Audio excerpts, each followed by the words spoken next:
नमस्कार, mountain prime न्यूजमा स्वागत छ। म पुष्पा श्री कार्की। नमस्कार, म खुशबु दास। सुरुमा अहिलेसम्मका मुख्य समाचार। कोरोना महामारीतर्फ ध्यान दिने नेपाली कांग्रेसको प्रयास सकारात्मक रहेको चर्चा। अन्य राजनीतिक दलसँग पनि जनताको यस्तै अपेक्षा रहेको विश्लेषण। प्रधानमन्त्री ओलीको शपथ विरुद्धको रिट सर्वोच्चमा दर्ता। दोस्रो पटक शपथ गर्न र गराउन परमादेशको आदेश जारी गर्न माग। रिटमाथि आज सुनवाई हुने। नेपालमा कम्युनिस्ट पार्टीहरूबीचको एकता आवश्यक रहेको नेकपा माओवादी केन्द्रका नेता नारायण काजी श्रेष्ठको भनाई। पहिले आफ्नो पार्टीलाई नै रूपान्तरण गर्नुपर्ने टिप्पणी। निर्वाचन आयोगद्वारा राष्ट्रिय सभा सदस्यको उपनिर्वाचनका लागि स्वास्थ्य मापदण्डमा कडाई। मतदान केन्द्रमा प्रवेश गर्ने सबैले 72 घण्टा अघिको PCR रिपोर्ट देखाउनु पर्ने। कोरोना संक्रमण बढ्न थालेपछि बनेपा नगरपालिका एक साताका लागि सील। अस्पताल र औषधि पसल बाहेकका सबै पसल र व्यवसाय बन्द गर्ने निर्णय। इजरायल र प्यालेस्टाइन बीच जारी द्वन्द्व समाधानका लागि मध्यस्थता गर्ने चीनको प्रस्ताव। सुरक्षा परिषदको अध्यक्षका रूपमा जिम्मेवारी पूरा गर्ने उल्लेख।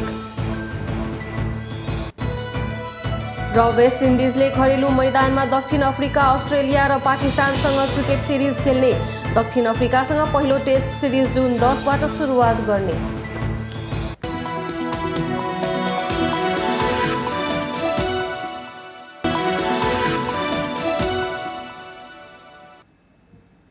अब समाचार विस्तारमा। प्रमुख प्रतिपक्षी दल नेपाली कांग्रेसको ध्यान मुलुकमा बढिरहेको कोरोना महामारीमा केन्द्रित भएको छ। राजनीतिक रसाकसी श्रृङ्खलासँग अहिले देखिएको अस्थिर अवस्थामा कांग्रेसले पार्टी पंक्तिलाई महामारीको समस्यातर्फ केन्द्रित हुनका लागि निर्देशन दिएर आफ्नो जिम्मेवारी पूरा गर्न खोजेको देखिएको छ। अहिलेको जस्तो अवस्थामा सरकारले मात्रै सबै समस्या समाधान गर्न सम्भव नभएकाले सबै राजनीतिक दलको सहयोग आवश्यक छ। संकटका बेलामा देखाइएको व्यवहारलाई भोलिका दिनमा जनताले मूल्याङ्कन गर्ने भएकाले पनि यसप्रति ध्यान दिन आवश्यक रहेको विश्लेषण भइरहेको छ। कोरोना महामारीका कारण देश विकराल परिस्थितिबाट गुज्रिरहेको अवस्थामा पछिल्ला केही दिन यता प्रमुख प्रतिपक्षी दल नेपाली कांग्रेसले पार्टी कार्यकर्तालाई जनतालाई सहयोग गर्न निर्देशन दिइरहेको छ। महामारीको यस्तो अवस्थामा नेताहरू जनतालाई साथ दिन छोडेर सत्ताका लागि राजनीति गरिरहेको आरोप खेपिरहेका थिए। प्रधानमन्त्रीले संसदबाट विश्वासको मत लिने निर्णय गरेसँगै नेपाली कांग्रेसले आफ्नो नेतृत्वमा नयाँ सरकार गठन गर्ने घोषणा गरेको थियो। तर दुई वा दुई भन्दा बढी दल मिलेर पनि संसदबाट नयाँ सरकार बन्न नसकेपछि कांग्रेस सरकारको खेलबाट पछि हट्यो।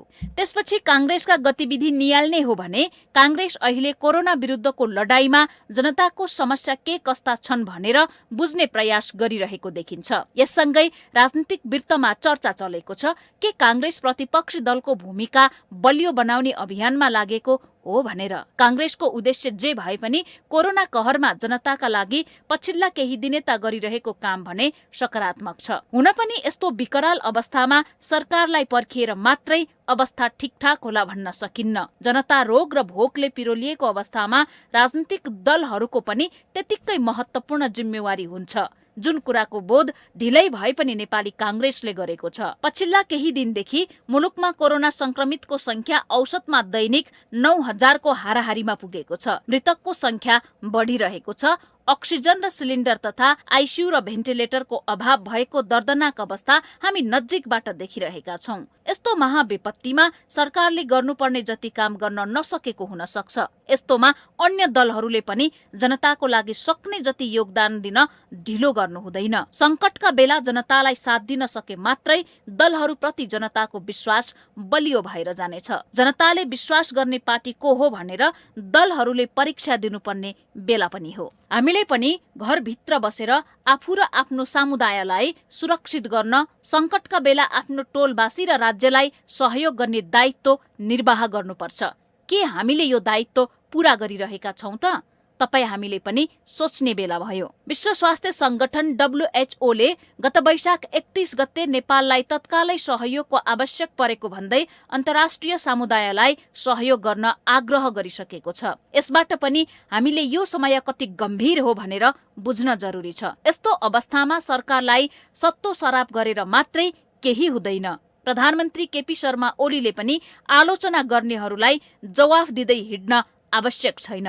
प्रधानमन्त्री ओलीले सबै राजनीतिक दलसँग महामारी विरुद्ध लड्न परामर्श गरेर अघि बढ्दा उपयुक्त हुन्छ। सत्ता र राजनीति त चलिरहन्छ, तर यो बेला राजनीतिक दलहरूले मानवीयतामा आफूहरूलाई केन्द्रित गर्ने समय हो। कोरोना विरुद्धको यो लडाईँमा प्रमुख प्रतिपक्षी दल एक कदम अगाडि बढिसकेको छ। नेपाली कांग्रेस, नेकपा माओवादी केन्द्र, जसपा, राप्रपा, माले, नेमकिपा र एमाले एकताबद्ध भई डटेर काम गर्न जरुरी छ। जसपा आफ्नो आन्तरिक विवादलाई थाती राखेर यो अभियानमा थप सक्रिय हुनुपर्छ। सधैँ जनताका मुद्दाका नाममा चर्का भाषण गर्ने माओवादीले अहिलेको अवस्थामा सर्वहारा वर्गका निम्ति ठोस कदम चालेर उदाहरण पेश गर्न सक्नुपर्छ। अरू दलहरू पनि उत्तिकै जिम्मेवारी भएको प्रमाणित गर्नुपर्ने ती दलहरूको राजनीतिक जीवनका लागि हितकारी हुनेछ। सत्तारूढ पार्टी भित्रको विवाद पनि प्रधान कुरा होइन। एमालेका नेताहरूले पनि कोरोनासँग लडिरहेका जनतालाई पार्टीको स्रोत साधन र पार्टी पंक्ति परिचालन गर्न ढिलो गर्नु हुँदैन। प्रधानमन्त्री ओलीले पनि अरू सबै काम थाती राखेर अहिले कोरोना विरुद्धको लडाईँमा राज्यका सबै स्रोत र साधन प्रयोग गरी जनताको जीवन रक्षामा केन्द्रित हुनै पर्छ। आफ्ना नागरिक उपचार अभावमा मरिरहेको अवस्थाबाट छिटो नै देशलाई मुक्त गर्नुपर्छ। अहिले जनताले नियालिरहेका छन् कुन राजनीतिक दलले के गर्दैछ भनेर। भोलि जनताले दलका कामहरूको हिसाब पनि राख्नेछन्। राजनीतिक ब्युरो, माउन्टेन टेलिभिजन। नेकपा एमालेका अध्यक्ष केपी शर्मा ओलीले प्रधानमन्त्री पदको शपथ लिने क्रममा राष्ट्रपति विद्यादेवी भण्डारीले भनेको शब्द उच्चारण गर्न अस्वीकार गर्दै त्यो पर्दैन भनेको विषयमा सर्वोच्च अदालतमा रिट परेको छ। वरिष्ठ अधिवक्ता चन्द्रकान्त ग्यावाली, अधिवक्ता लोकेन्द्र बहादुर ओली र केशरजंग केसीले प्रधानमन्त्री ओलीले शपथका क्रममा राष्ट्रपति भण्डारीले भने अनुसार नगरेको र शपथका क्रममा त्यो पर्दैन भनेर राष्ट्रपति र राष्ट्रपति संस्थाको मानमर्दन हुन गएको भन्दै सर्वोच्च अदालतमा सोमबार रिट दायर गर्नुभएको हो। नेपालको संविधानको धारा 80 बमोजिम प्रधानमन्त्रीबाट वैशाख 31 गते भएको शपथ उत्प्रेषणको आदेशले बदर गरी पुनः दोस्रो पटक शपथ गर्नु र गराउनु भनी प्रधानमन्त्री र राष्ट्रपतिको नाममा परमादेशको आदेश जारी गर्न रिटमा माग गरिएको छ। साथै प्रधानमन्त्री तथा मन्त्रीले लिने शपथको ढाँचा सहितको संघीय कानून अविलम्ब बनाउनु भनी विपक्षीहरूको नाममा परमादेशको समेत आदेश जारी गर्न पनि रिट निवेदकहरूको माग छ। प्रधानमन्त्रीले फेरि शपथ नलिसम्म उनीले गर्ने काममा रोक लगाउन पनि माग गरिएको छ। रिट निवेदनको अन्तिम टुङ्गो नलागेसम्म विपक्षी प्रधानमन्त्रीलाई पुनः शपथ नलिई प्रधानमन्त्रीको हैसियतमा कुनै पनि काम कारबाही नगर्नु भनी अन्तरिम आदेश माग गरिएको छ। यो रिटमाथि सर्वोच्च अदालतले आजका लागि पेशी तोकेको छ।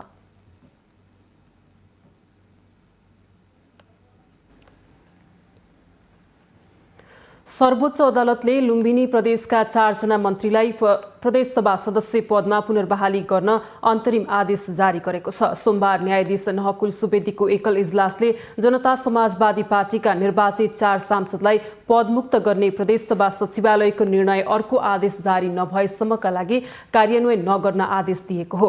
जसपाको उपेन्द्र यादव पक्षले गरेको कारबाहीका आधारमा प्रदेशसभाका सभामुख पूर्णबहादुर घरतीले सन्तोष पाण्डे, सुमन शर्मा रायमाझी, विजय बहादुर यादव र कल्पना पाण्डेलाई प्रदेशसभा सदस्यबाट वैशाख 17 गते पदमुक्त गर्नुभएको थियो। 4 जना अहिले लुम्बिनी सरकारका मन्त्री हुनुहुन्छ। ती प्रदेशसभा सदस्यहरूलाई कारबाही गर्ने उपेन्द्र यादव पक्षको निर्णय असंवैधानिक रहेको भन्दै सोही बेला महन्त ठाकुरले प्रदेशसभा सचिवालयलाई पत्र पठाउनु भएको थियो, तर सचिवालयले ठाकुरको पत्र अनुसार कारबाही गर्न सकेको थिएन।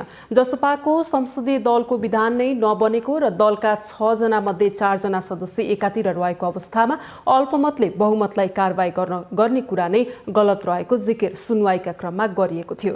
निवेदकहरूलाई निष्कासन गर्नुअघि सम्बन्धित दलले अनिवार्य रूपमा सफाईको मौका दिनुपर्ने कार्यविधिको पालना नगरेको समेत अदालतले जिकिर गरेको छ। सो सम्बन्धमा अन्तिम निर्णय नभएसम्मको अवधिका लागि सोही पदमा बहाल गर्न र यसअघि प्रदेशसभाले गरेको निर्णय कार्यान्वयन नगर्न अदालतले आदेश दिएको हो।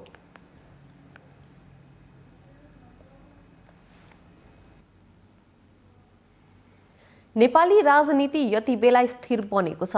प्रधानमन्त्री केपी शर्मा ओलीलाई हटाएर नयाँ सरकार बनाउने प्रयास तत्कालका लागि असफल भएपछि प्रतिपक्षी दलहरूले यति बेला राजनीतिक छलफलको श्रृङ्खलालाई नै घटाएको अवस्था छ। तर यी दलहरू यति बेला के गरिरहेका छन्, उनीहरूको आगामी रणनीति के छ भन्ने आम चासो रहेको छ। प्रधानमन्त्री केपी शर्मा ओलीले प्रतिनिधि सभामा विश्वासको मत लिन नसकेसँगै सुरु भएको विपक्षी दलहरूको दौडधुप अहिले रोकिएको छ। सत्ता समीकरणमा निर्णायक मानिएको जनता समाजवादी पार्टीको एक खेमाले असहयोग गर्दा गठबन्धनको सरकार बनाउने प्रयास असफल भएको हो। तर हाल राजनीतिक गतिविधिहरू स्थिर बनेकाले विपक्षी दलहरू यति बेला के गर्दैछन्, उनीहरूको आगामी रणनीति कस्ता हुन्छन् लगायतका विषयमा आमचासो रहेको छ। नेपाली कांग्रेसका नेता श्याम घिमिरे आफूहरू प्रतिपक्षी दल भएकाले प्रतिपक्षको भूमिकामै केन्द्रित हुने बताउनुहुन्छ।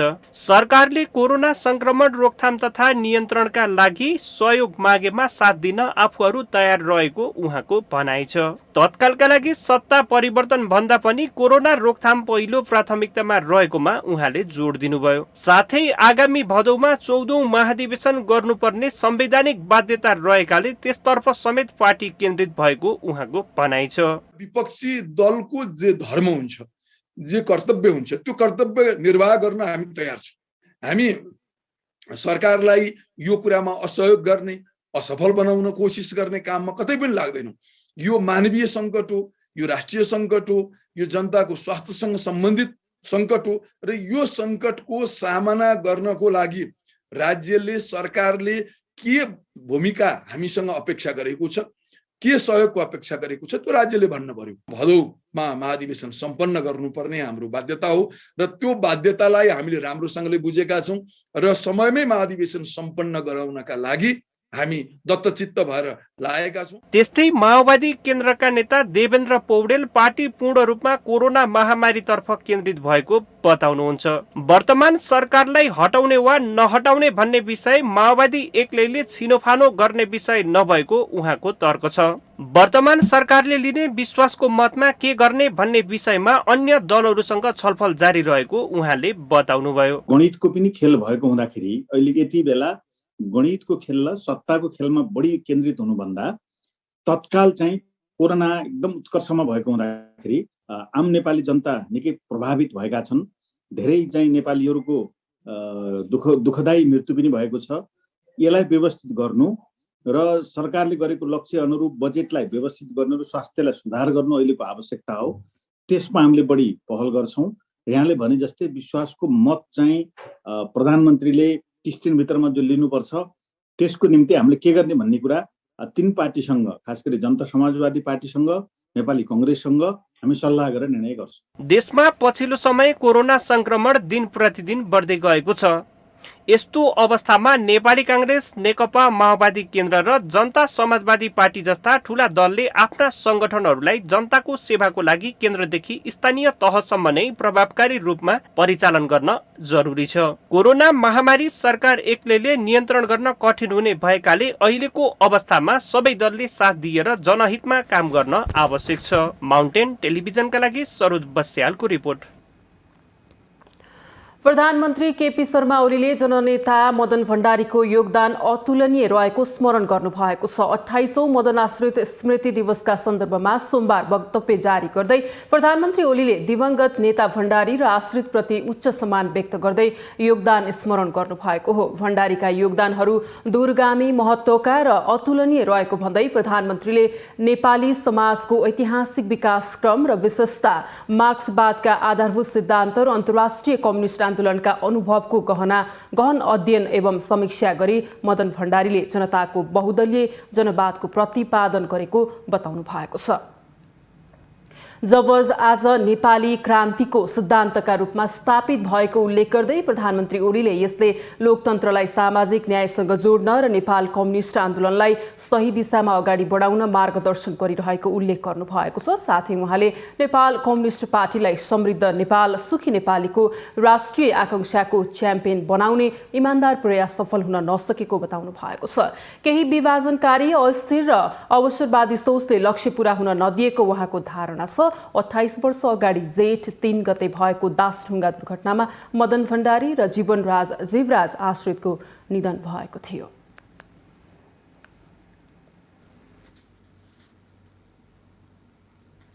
नेकपा माओवादी केन्द्रका नेता नारायण काजी श्रेष्ठले अझै पनि कम्युनिस्ट पार्टीहरू बीचको एकता आवश्यक रहेको बताउनु भएको छ। नेता श्रेष्ठले नेपाली क्रान्तिलाई अगाडि बढाउन र समाजवाद स्थापना गरी कम्युनिस्ट आन्दोलनलाई विश्व साम्यवादको दिशातिर लैजाने उद्देश्य प्राप्तिका लागि कम्युनिस्ट पार्टीहरूको एकता आवश्यक रहेको बताउनुभयो। विगतमा एमाले माओवादी केन्द्रले राजनीतिक परिवर्तनको रक्षा गरी राष्ट्रिय स्वाधीनता सुदृढ गर्ने, सामाजिक आर्थिक रूपान्तरण गर्ने र समाजवाद स्थापना गर्ने लक्ष्यका साथ पार्टी एकीकरण गरिएको भए पनि देशी विदेशी शक्तिहरूको योजनामा पार्टी फुटाइएको नेता श्रेष्ठको दाबी छ। देशभित्रका पार्टी एकताको मर्म नबुझ्ने र जनताप्रति गम्भीर रूपले इमान्दार नहुने प्रवृत्तिले पार्टी एकतालाई चाहिँ भाँजो हाल्यो, पार्टी एकतालाई विभाजनमा पुर्यायो, प्रतिगमनको दिशातिर देशलाई लग्यो भनेर अब कम्युनिस्टहरूको एकता काम लाग्दैन रहेछ भन्ने सोच्नु चाहिँ गलत हुन्छ। अब हामीले फेरि कम्युनिस्टहरूलाई कसरी एकताबद्ध गर्ने, तर वैचारिक राजनीतिक कार्यदिशालाई सही ढङ्गले प्रश्न पारेर सांस्कृतिक रूपान्तरणको अभियान पनि कम्युनिस्ट आन्दोलनमा अगाडि बढाएर जानुपर्छ। नेता श्रेष्ठले पहिले आफ्नो पार्टीलाई नै रूपान्तरण गर्नुपर्ने अवस्था रहेको पनि औल्याउनुभयो। विगतमा पार्टी एकता गर्नु गल्ती तथा कमी कमजोरी नभए पनि समयमै विभिन्न विषयमा ध्यान दिन नसक्नु कमजोरी भएको र कमजोरी सच्याउन खोज्दा पार्टी विभाजन गरिएको उहाँको भनाइ छ।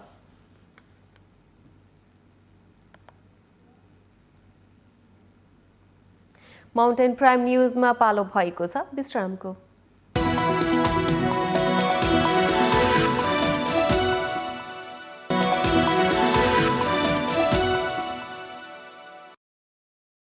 विश्रामपछि स्वागत छ। अब बाँकी समाचार। निर्वाचन आयोगले राष्ट्रिय सभा सदस्य पदको उपनिर्वाचनमा स्वास्थ्य मापदण्डलाई कडाइका साथ पालना गराउने बताएको छ।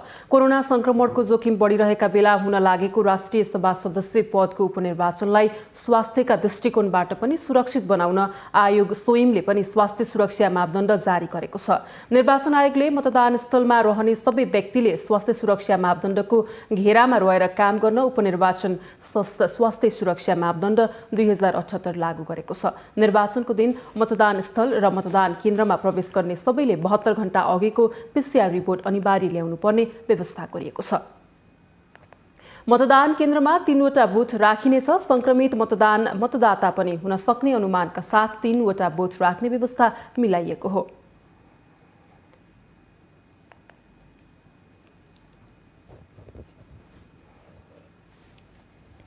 यही जेठ 6 गते यो बागमती प्रदेशको अन्य समूहबाट र जेठ 17 गते लुम्बिनी प्रदेशको अन्य समूहबाट प्रतिनिधित्व गर्नलाई एक जनाको निर्वाचन हुँदैछ।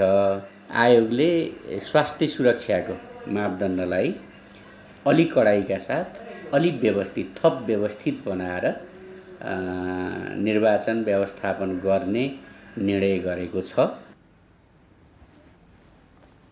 मतदानको दिन मतदान केन्द्रमा खटिने सबै कर्मचारी, सुरक्षाकर्मी तथा स्वयंसेवकले PPE लगाएर कार्य सम्पादन गर्ने व्यवस्था गरिएको छ। मतदान अधिकृतले एक मतदान केन्द्रमा 25 जनाले मतदान गरेपछि मतदान कक्षमा रहेका सम्पूर्ण सामग्रीहरू निष्क्रिय गराउनेछन्। बागमती प्रदेशमा जेठ 6 र लुम्बिनी प्रदेशमा जेठ 17 गते राष्ट्रिय सभा सदस्य पदका लागि उपनिर्वाचन हुनेछ।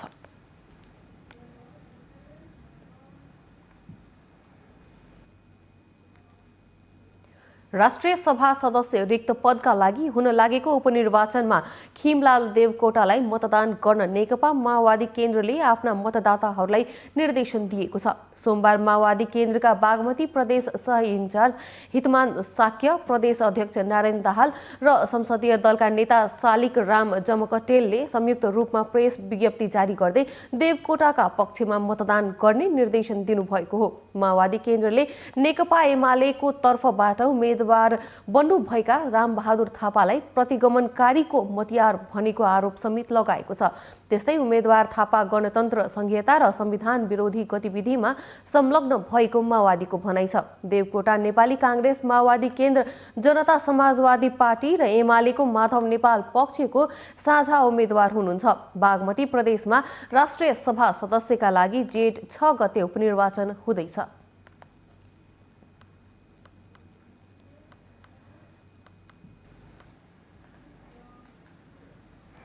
मुलुकमा कोरोना महामारीले अत्यास लाग्दो रूप लिइसक्दा पनि राजनीतिक दलहरू गम्भीर हुन नसकेको आरोप लागिरहेको छ। स्वास्थ्य, जनशक्ति र पूर्वाधारको कमीले संक्रमितहरूले उपचारका लागि पालो कुरिनु परिरहेको छ भने अक्सिजन अभावले कतिको ज्यान गइसकेको छ। सङ्कटको यस्तो अवस्थामा सत्ता केन्द्रित राजनीतिमा लागेर प्रमुख प्रतिपक्षी दल नेपाली काङ्ग्रेस सरकारलाई खबरदारी गर्नुपर्ने भूमिका भने चुकेको विश्लेषण भइरहेको छ। मुलुकमा कोरोना महामारीले अत्यास लाग्दो रूप लिइसक्दा सबै राजनीतिक दलहरू मुलुकमा जारी सत्ताकै खेलमा व्यस्त रहे। प्रमुख प्रतिपक्षी दल नेपाली काङ्ग्रेस आफ्नो नेतृत्वको सरकार गठनका लागि दौडधुपमा व्यस्त रहँदा कोरोना महामारीलाई प्राथमिकतामा राख्न विफल भयो। करिब 2 महिनासम्मको राजनीतिक दौडधुपपछि प्रधानमन्त्री केपी शर्मा ओलीकै नेतृत्वमा सरकार बनिसकेको छ। अब राजनीतिक दाउपेच छाडेर कोरोना महामारीलाई प्राथमिकतामा पर्ने आम नेपालीको विश्वास छ। नेपाली काङ्ग्रेस कोरोना महामारी नियन्त्रण अहिलेको प्रमुख आवश्यकता हो भनेर भन्न थालेको छ। तर नेपाली काङ्ग्रेस निरन्तर रूपमा नेपाली जनताको अहिलेको स्वास्थ्य सम्बन्धी समस्याको बारेमा अत्यन्त चिन्तित छ, अत्यन्त गम्भीर छ, अत्यन्त सजग छ, सचेत छ। यो कोरोना महामारीको सवालमा हामी सत्ता पक्ष र प्रतिपक्ष हुन चाहँदैनौँ। हामी नेपालको टोटल तागतलाई नेपाली जनताको स्वास्थ्य संरक्षणको पक्षमा लगाउन चाहन्छौँ। नेपाली काङ्ग्रेस पार्टीले पटक पटक जो व्यक्तिगत रूपमा पनि नेपाली काङ्ग्रेसका शीर्ष नेताहरूले पनि हामीहरू ग्रासरुटसम्मका साथीहरूले पनि यो अनुभूति गरेका छन्। भारतलाई अमेरिका, बेलायत लगायत 1 दर्जन भन्दा बढी देशले अक्सिजन प्लान्ट, सिलिन्डर, भेन्टिलेटर लगायत स्वास्थ्य सामग्री सहयोग गरेकाले पृष्ठभूमिमा नेपालले पनि सहयोग लिनुपर्ने अवस्था छ। नेपालमा अस्पताल, शैय्या र अक्सिजनको अभावमा दैनिक 8000 भन्दा बढी संक्रमित र संयौंको संख्यामा मृत्यु भइरहेको छ। सरकारको काम कारबाही र खबरदारी गर्ने सम्पूर्ण जिम्मेवारी प्रमुख प्रतिपक्षी दलको हुन्छ। तर नेपाली काङ्ग्रेसले महामारी विरुद्ध निर्वाह गर्नुपर्ने भूमिका खेलिरहेको काङ्ग्रेस नेताहरूको भनाइ छ। एउटा प्रतिपक्षी दलको हैसियतले अहिले कोरोना महामारीको बेला सरकारले जुन किसिमको गाई जात्रा मुलुकमा प्रदर्शन गरिरहेको छ, त्यो गाई जात्रा हेरेर बस्नुहुन्न। जिम्मेवार प्रतिपक्ष भएको भएर तिमीले पनि केही कोभिडका लागि, कोभिड महामारीका विरुद्धमा कुनै अभियान चलाउनुपर्छ भनेर नेपाली काङ्ग्रेसले जुम मिटिङ मार्फत आफ्ना साथीहरू र नेतृत्वहरू र आफ्ना देशभरिका समर्थकहरूलाई परिचालन गर्ने निर्णयमा पुगेको छ। संविधान सम्मत संसदीय मूल्य र मान्यता अनुरूप विकृति र विसङ्गति विरुद्ध गोलबद्ध भई जनतामा छाएका निराशाहरूको अन्त्य गर्न नेपाली काङ्ग्रेसको महत्त्वपूर्ण भूमिका रहेको छ। यो विषम परिस्थितिमा जनतालाई विश्वासमा लिएर सरकारलाई खबरदारी गर्दै महामारी विरुद्ध नतिजामुखी अवस्था तयार गर्न काङ्ग्रेसको प्रयास र पहल अहिलेको प्रमुख आवश्यकता देखिन्छ। माउन्टेन टेलिभिजनका लागि बटुकराज गिरीको रिपोर्ट। सोमबार थप 9247 जनामा संक्रमण पुष्टि भएको छ। स्वास्थ्य तथा जनसङ्ख्या मन्त्रालयका अनुसार गत 24 घण्टामा देशभरका प्रयोगशालाबाट 21653 जनामा PCR विधिबाट नमुना परीक्षण गर्दा 9198 पोजिटिभ देखिएको र 434 जनाको एन्टिजेन परीक्षण गर्दा 49 जना पोजिटिभ देखिएको हो।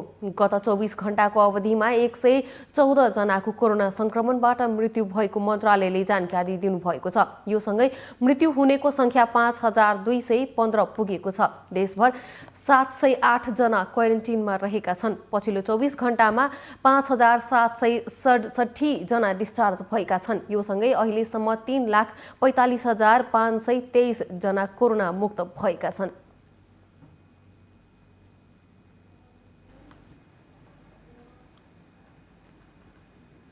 बिरामीले अक्सिजन लिएर आए मात्रै उपचार गर्ने भन्ने विषयमा स्वास्थ्य तथा जनसङ्ख्या मन्त्रालयको ध्यानाकर्षण भएको छ।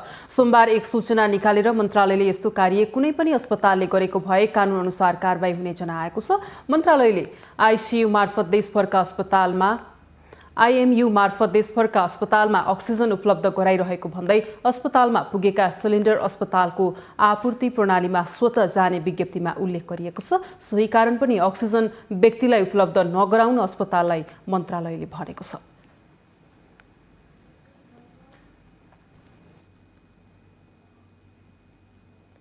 कोरोना संक्रमण बढ्न थालेपछि बनेपा नगरपालिका एक साताका लागि अस्पताल र औषधि पसल बाहेकका सबै पसल र व्यवसाय समेत बन्द गरिएको छ। बनेपा नगरपालिकाले सोमबार जारी गरेको विज्ञप्तिमा जेठ 4 गते राति 12 बजेदेखि जेठ 12 गतेसम्म राति 12 बजेसम्म नगरपालिकामा खाद्यान्न, तरकारी, दूध, फलफूलका पसल र बैंक तथा वित्तीय संस्थाहरू पनि बन्द हुने उल्लेख छ। नगरपालिकाको विज्ञप्तिमा कोभिड-19 संक्रमण जोखिमका कारण बनेपा नगर क्षेत्र समेत अत्यन्तै जोखिमपूर्ण अवस्थामा रहेकोले यस भीषण परिस्थितिमा भाइरसको श्रृङ्खला तोड्न, संक्रमणलाई न्यूनीकरण गर्न नगरपालिका क्षेत्रलाई पूर्ण रूपमा सील गरिएको बताइएको छ। नगरपालिकाले जारी गरेको सूचना अनुसार घर बाहिर निस्कन पूर्ण रूपमा रोक लगाइएको छ भने औषधि पसल, स्वास्थ्य संस्थाको अत्यावश्यक बाहेकका सबै सेवा बन्द गर्ने निर्णय भएको छ। फोहोर मैला व्यवस्थापन, टेलिफोन, इन्टरनेट र विद्युतको सेवा दिने कार्यालय संस्थाले न्यूनतम कर्मचारी मार्फत स्वास्थ्य मापदण्ड पूरा गरेर मात्र सेवा दिन नगरपालिकाले आग्रह गरेको छ।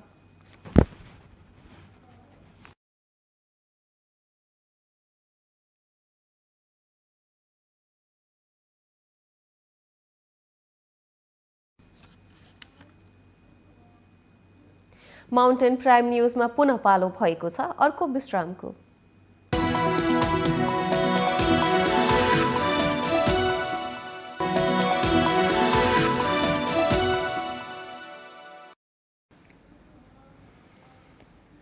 विश्रामपछि स्वागत छ। बाँकी समाचार।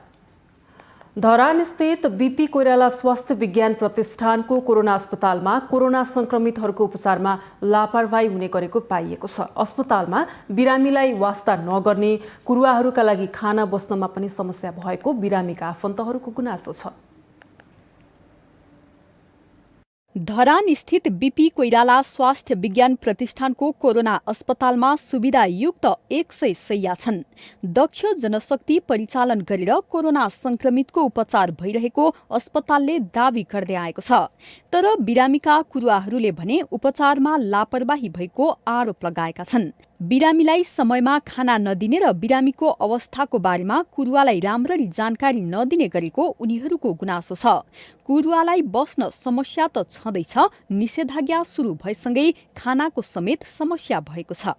उसलाई अब टाइममा औषधि पनि पुग्दैन, माथि आफै उठेर गर्न पनि सक्दैन। त्यसको लागि यसो केही खानेकुराहरू पठाएको पनि थोरै झोल कुरा खुवाउनु भन्नुहुन्थ्यो, त्यो पनि टाइममा पुग्दैन। समस्या यही छ, दबाई पनि टाइममा पुग्दैन।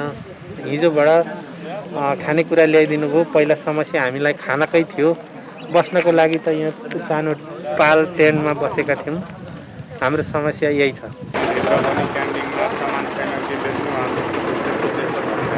हेर्नु न, त्यो पानीमा त अब घाम पानीले उ गरिन्छ, पानीमा पानी आएपछि हावा बिहारीले उ पनि गरिन्छ होइन। अब के गर्ने त, यस्तै दुखसुख भएर आएको बिरामी छ, दुखसुख काट्नै पर्यो।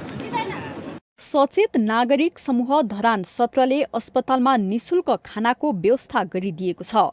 तर अस्पताल प्रशासनले भने बिरामीलाई समेत समयमा खाना नदिने गरेको र बिरामी कुरुवाको समस्यालाई वास्तै नगरेको कुरुवाहरूको गुनासो छ। तर प्रतिष्ठानले भने राम्रो व्यवस्थापन रहेको र बिरामीको उपचार प्रभावकारी भइरहेको दावी गर्ने गरेको छ। काउन्सिलिङ, योग, पसिला खानेकुरा निरन्तर उपलब्ध गराउँदै आएको प्रतिष्ठानको दावी छ। उहाँहरूलाई टाइममा खाना दिने, हेल्दी खाना दिने होइन, त्यसको लागि पनि एकजना कर्मचारीको नियुक्ति भइसकेको छ। बाहिर बसिसकेपछि बिरामीको अवस्थाभित्र के कस्तो छ भन्ने त्यो जानकारी दिनको लागि पनि हाम्रो डाक्टर विकास शाह हुनुहुन्छ र उहाँको नियुक्ति भइसकेपछि उहाँले यो काम पनि गर्दै हुनुहुन्छ। यो उहाँहरूलाई मनोबल हौसला प्रदान गर्नका लागि विगत हामीले 4-5 महिना अगाडिदेखि जो बिरामीको सङ्ख्या एकदमै न्यून थियो, हामीले आधी घन्टादेखि 45 मिनटसम्म बिहान तपाईँको लगभग 7:30 देखि पौने 8, 8:15 बजेसम्म हाम्रो एउटा काउन्सिलिङ भनेर बिहान 45 मिनट जति हामीले कोभिडमा बिरामी भएको बिरामीलाई काउन्सिलिङ गर्छौँ, उहाँलाई हौसला प्रदान गर्छौँ, उहाँहरूको मनोबल उच्च राख्न प्रयास गर्छौँ। सँगसँगै बेडमा जस्तो बिरामी छ जसरी गर्न मिल्छ उहाँहरूलाई हामी योगाहरू सिकाउँछौँ। प्रतिष्ठानमा प्रदेश 1 र प्रदेश 2 का संक्रमित बिरामी उपचार सेवा लिन आउने गरेका छन्। प्रतिष्ठानमा हालसम्म 1398 जना कोरोना संक्रमित भर्ना भएका छन् भने 1012 जना उपचारपछि निको भएर घर फर्केका छन्। माउन्टेन टेलिभिजनका लागि सुनसरी सहकर्मी बसन्त बान्तवाको रिपोर्ट। कर्णाली प्रदेशका नवनियुक्त 2 जना मन्त्रीले पद तथा गोपनीयताको शपथ लिनुभएको छ। सोमबार कर्णाली प्रदेशका प्रदेश प्रमुख गोविन्द प्रसाद कालौनीबाट नवनियुक्त 2 जना मन्त्रीले पद तथा गोपनीयताको शपथ लिनुभएको हो।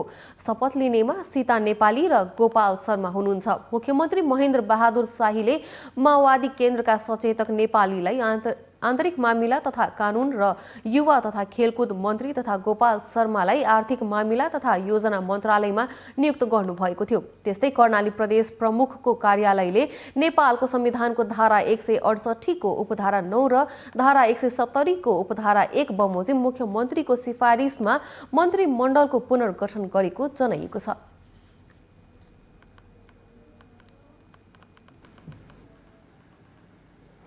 कोरोना भाइरसका कारण यति बेला देश नै आक्रान्त बनेको छ। सबैतिर निषेधाज्ञा गरिएको छ। नागरिकलाई स्वास्थ्य, खानेपानी, खाद्यान्न, उपचार लगायतको समस्याले सताउँदै गएको छ। तर तेह्रथुमको छतर गाउँपालिकाले भने निषेधाज्ञाको समयमा घर घरमा सेवा दिने भएको छ। कोरोनाको नयाँ भेरिएन्ट तीव्र रूपमा बढ्दै गएपछि देशका प्राय सबै जिल्लामा निषेधाज्ञा गरिएको छ। यस्तो अवस्थामा जनतालाई खानपिनदेखि सामान्य औषधि उपचारमा समेत समस्या हुन थालेको भन्दै तेह्रथुमको छथर गाउँपालिकाले घर घरमा सेवा दिने भएको छ। आकस्मिक बिरामीहरूलाई घर घरमा चाहिँ सवारी साधन निःशुल्क रूपमा उपलब्ध गराउने गरी त्यो मैले प्रयोग गर्ने सवारी साधन अर्को सवारी साधन प्रयोग गर्नु पर्यो भने पनि निःशुल्क रूपमा पालिकाले बेहोर्ने गरी हामीले परिचालन गर्ने गरेको व्यवस्था गरेका छौँ। दोस्रो, खाद्यान्न अभाव हुनसक्छ, बजार लक छ, खाद्यान्न अभाव हुनसक्छ। टोल बस्तीहरूमा हामीले सूचना सम्प्रेषण गरेका छौँ। टोल विकास समितिको अनुरोधमा त्यो टोलमा खाद्यान्न अभाव भएमा हामी घर घरमा टोलमा खाद्यान्न आपूर्ति गर्ने गरी हामीले ढुवानी सेवा उपलब्ध गराउने गरी हामीले प्रबन्ध मिलाएका छौँ।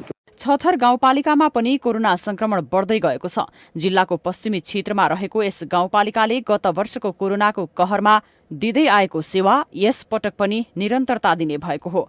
दैनिक ज्यालादारी कामदारको हकमा भने निर्माणको कामहरू भइरहेकाले जीवनयापनमा समस्या नभएको पालिकाको भनाइ छ। दैनिक मजदुरी गरिराख्ने नागरिकहरूको हकमा अहिले निर्माणको काम थुप्रो गरिसकेको स्थिति छैन। यहाँ मजदुरी गर्ने नागरिकहरूको हकमा निर्माणको काममा संलग्न हुनुहुन्छ र उहाँहरू सुरक्षित हिसाबले निर्माणको काममा सहभागी हुनुहुन्छ र आफ्नो ज्याला लिनुहुन्छ, त्यो ठप्प गरेको स्थिति छैन। गाउँपालिकाले संक्रमणबाट बाँच्नका लागि निषेधाज्ञा गरेको छ। अत्यावश्यक सेवाहरू, दूध, तरकारी, खाद्यान्नको हकमा केही फितलो बनाइएको छ। स्थानीय सरकारले अगाडि सारेको सेवाहरू स्वागत योग्य भएको स्थानीयहरू बताउँछन्। जनताको लागि सराहनीय नै छ हैन। यो स्वास्थ्य कर्मीहरूलाई चाहिँ प्रत्येक टोलमा टोल संयोजक मार्फत घर घरमा गाउँमा चाहिँ को बिरामी छ, कसरी बसिरहेछ, तिनीहरूलाई अलिकति सचेत गराउनुपर्ने अवस्था चाहिँ अहिले पनि तत्काल रहेको छ। संक्रमणबाट बाँच्नका लागि स्थानीय सरकारले चालेका कदमहरू सराहनीय भए पनि नागरिकहरूले यो संक्रमणको बेला सचेत हुन आवश्यक देखिन्छ। माउन्टेन टेलिभिजनका लागि तेह्रथुमबाट रेवत पारघरी लिम्बुको रिपोर्ट।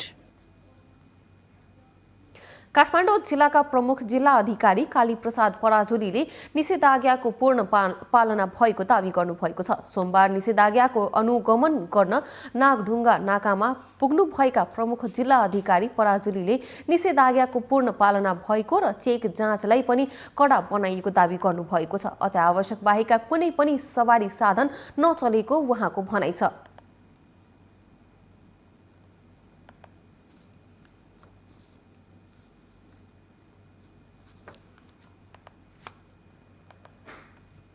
नियमित रूपमा हामीले यो चाहिँ निषेधाज्ञाको प्रभावकारी कार्यान्वयनको लागि अनुगमन पनि गरिरहेका छौँ। अहिले हामीले विभिन्न स्थानको चेक गर्दै अहिले यो नागढुङ्गा नाकामा आइसकेका छौँ। अत्यावश्यक गाडी बाहेक अरू कुनै पनि चलेको अवस्था छैन। लकडाउन निषेधाज्ञा पूर्ण रूपमा पालना भएको छ, कार्यान्वयन भएको छ र चेक जाँचलाई चाहिँ कडा बनाएको अवस्था छ। प्रमुख जिल्ला अधिकारी पराजुलीले अहिलेसम्म मास्क नलगाउनेहरूलाई कारवाही गरी 6 लाख रुपैयाँ जरिवाना गरिसकेको तथा निषेधाज्ञाको उल्लङ्घन गर्ने 30,000 सवारी साधनलाई हालसम्म होल्डिङमा राखिएको पनि जानकारी दिनुभयो।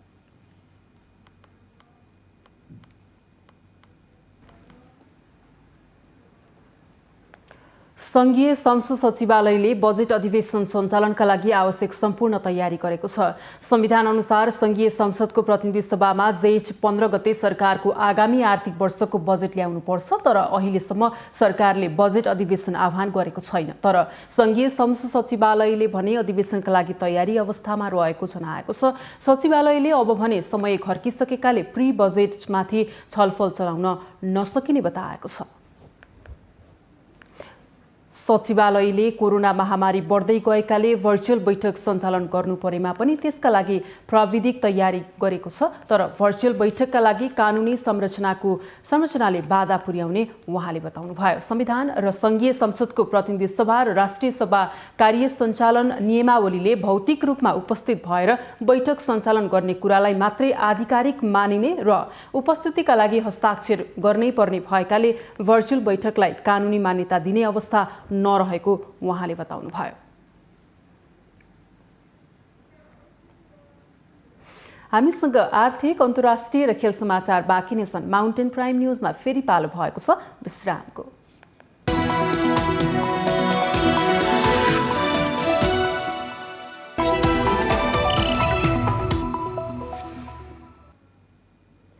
सोमबार नेप्से सूचक 20.71 अङ्कले बढेको छ। साताको दोस्रो कारोबार दिन नेप्से बढेर 2759.21 को रेकर्ड बिन्दुलाई टेकेको हो। सोमबार बजारले 218 कम्पनीको 1,90,56,000 भन्दा बढी किता सेयर 9 अर्ब 57 करोड रुपैयाँ भन्दा बढी मूल्यमा कारोबार गरेको छ। सोमबारको कारोबारले सेयर बजारमा उत्साह थपेको छ। नेप्से सूचकमा देखिएको उत्साहजनक सुधारसँगै कारोबार रकममा पनि सुधार देखिएको छ। विगत केही दिनदेखि निराशजनक देखिएको बजारले आइतबारबाट लय पक्रन थालेको हो। अब बिस्तारै नयाँ रफ्तारमा बजार अघि बढ्ने सेयर बजारका विश्लेषकहरूको अपेक्षा छ। सोमबार नेप्सेले अहिलेसम्मकै उच्च बिन्दु बनाएर अल टाइम हाई रेकर्ड बनाएर सेयर बजारको नियमित सिजन सुरु भएको सङ्केत दिएको छ। नेप्सेमा सूचीकृत कम्पनीहरूको तेस्रो त्रैमासको वित्तीय विवरण सार्वजनिक हुन थाले लगतै बजारले लय पक्रन थालेको विश्वास गरिँदैछ। सोमबार बजारमा 11 कम्पनीको भाव 9% भन्दा बढीदेखि सर्किट लाग्ने तहसम्म वृद्धि भएको थियो। सोमबार नेपाल पुनर्बिमा कम्पनीले 66 करोड रुपैयाँ भन्दा बढी रकमको कारोबार गरेर आफूलाई अग्रस्थानमा राखेको छ। यसैगरी दोस्रो र तेस्रो स्थानमा क्रमशः नेपाल टेलिकम र शिखर इन्स्योरेन्स परेका छन्।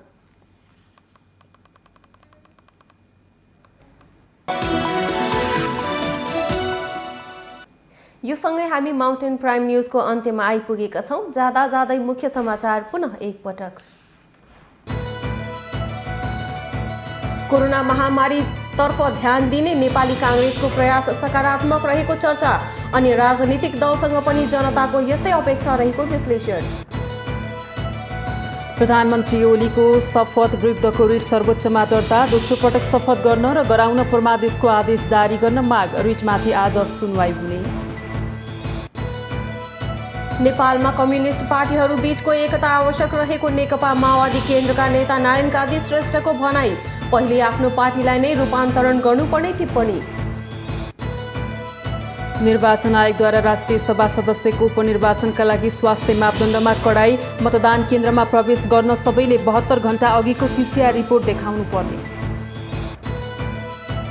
कोरोना संक्रमण बढ्न थालेपछि बनेपा नगरपालिका एक साताका लागि सील। अस्पताल र औषधि पसल बाहेकका सबै पसल र व्यवसाय बन्द गर्ने निर्णय। इजरायल र प्यालेस्टाइन बीच जारी द्वन्द्व समाधानका लागि मध्यस्थता गर्ने चीनको प्रस्ताव। सुरक्षा परिषदको अध्यक्षका रूपमा जिम्मेवारी पूरा गर्ने उल्लेख।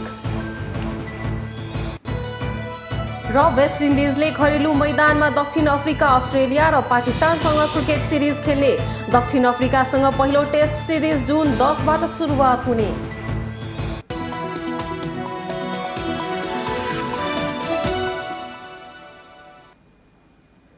माउन्टेन प्राइम न्यूज अहिलेलाई सकियो। सत्य, तथ्य र निष्पक्ष समाचारका लागि हेर्दै गर्नुहोला माउन्टेन टेलिभिजन HD। नमस्कार।